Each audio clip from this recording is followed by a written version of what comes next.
My name is Norman, and I'm 72 years old. You see, 3 months ago, I got the call. Stage 3 colon cancer. The doctor's office was cold, sterile. I remember staring at this poster on the wall about digestive health while she explained treatment options, survival rates, all of it. And you know what went through my mind? Not fear, not anger, just this strange thought. So this is how my story ends. But here's what nobody tells you about getting news like that. The first week, you're numb. You tell your family, you make appointments, you research treatments. You're in survival mode. Honestly, it's the second week when it hits you, really hits you. I woke up one morning, looked at my wife sleeping next to me, and I started crying. Not because I was scared of dying. I was crying because I suddenly saw my entire life laid out in front of me like a map. And I could see all the places I took wrong turns. I spent 38 years as an accountant. 38 years. I was good at it, made decent money, provided for my family, retired with a pension. But here's the truth I never admitted until cancer forced me to look at it. I hated it. Not every day, but most days. I hated the fluorescent lights, the endless spreadsheets, the performance reviews, the office politics. You know, I stayed because it was safe, because it paid the bills, because that's what responsible adults usually do, right? When I was 23, I wanted to be a woodworker. I loved working with my hands, creating things. My grandfather taught me when I was a kid. We built a bookshelf together when I was 12, and I still have it in my living room. But woodworking doesn't pay well. It's not stable. So I went into accounting because my father said it was practical. And you know what? He was right. It was practical. It just wasn't mine. Now, I'm not saying everyone should quit their job and follow some dream. That's not realistic advice. You see, bills have to get paid. Kids need shoes. I get it. But what I am saying is this. There's a difference between making a living and making a life. And most of us, we get so caught up in the making a living part that we forget about the other half entirely. After my diagnosis, something shifted. My oncologist laid out this aggressive treatment plan, chemotherapy, possible surgery, the whole deal. And I agreed to it, obviously. But I also went down to my garage, cleared out 20 years of accumulated junk, and set up a proper workshop. Bought some good tools. Started working with wood again for the first time in decades. My wife thought I'd lost my mind. "Norman," she said, "shouldn't you be resting, conserving your strength?" And maybe she had a point. The chemo makes me tired. Honestly, some days I can barely get out of bed. But on the days I can work, even just for an hour or two, I feel more alive than I have in years. Last week I finished a jewelry box for my granddaughter. Walnut with maple inlays. It's not perfect. My hands shake more than they used to, but it's real. It's something I made. Here's what cancer teaches you that nothing else can.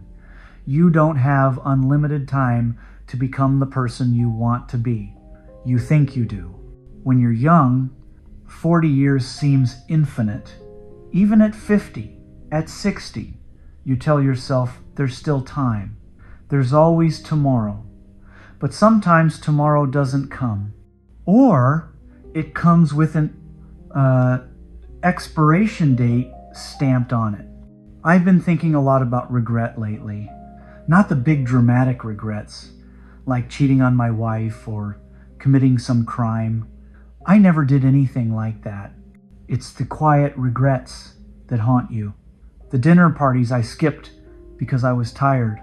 The times my kids asked me to throw a ball around and I said, maybe later, because I had work to finish. the weekend trips my wife wanted to take that I postponed because we should save money. All those little moments where I chose the safe, practical, responsible option over the living option. My son came to visit last month. He's 47 now, works in insurance. We were sitting in my workshop and I was showing him how to use a chisel properly. And he said something that broke my heart. He said, "Dad, I didn't know you could do this. I wish you'd taught me when I was a kid. And the thing is, I wish I had too.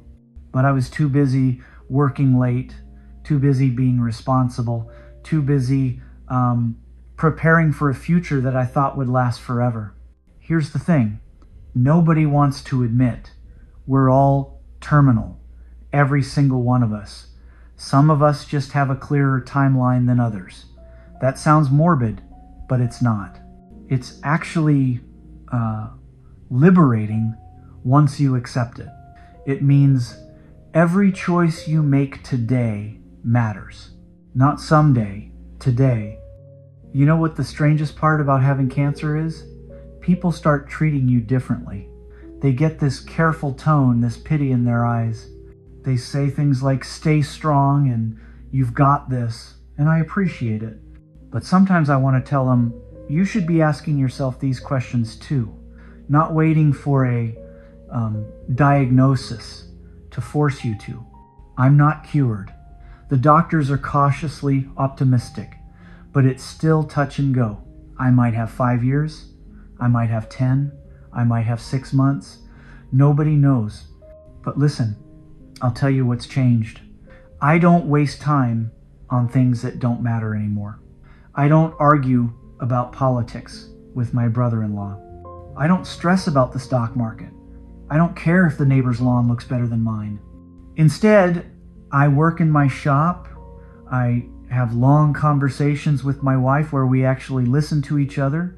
I call my kids not to give advice, but just to hear their voices. I teach my granddaughter how to sand wood properly, how to feel the grain, how to be patient with your hands. You see, these are small things. They won't change the world, but they're changing my world, and that's all I've got. If you're listening to this and you're thinking, well, that's nice for Norman, but I can't just quit my job and become a woodworker, you're missing the point.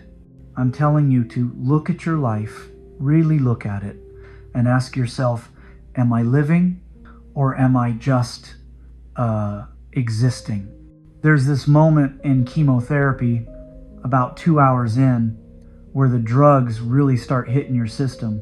Your mouth gets this metallic taste, your body feels heavy, and in those moments, I don't think about my career or my retirement account.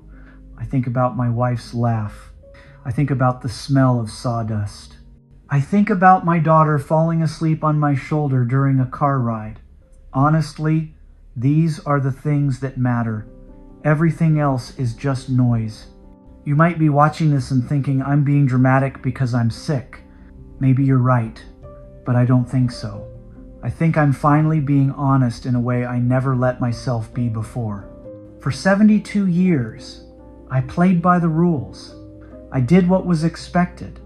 I was a good employee, a good husband, a good father, but I wasn't always good to myself. I didn't honor the things that made me who I really am. My grandfather told me something when I was young that I didn't understand until now. He said, "Norman, at the end of your life, nobody's going to care how clean you kept your desk." I thought he was just being folksy, maybe a little bitter. But he was trying to tell me something important. He was trying to tell me to live. If there's anything I want you to take from this, it's this.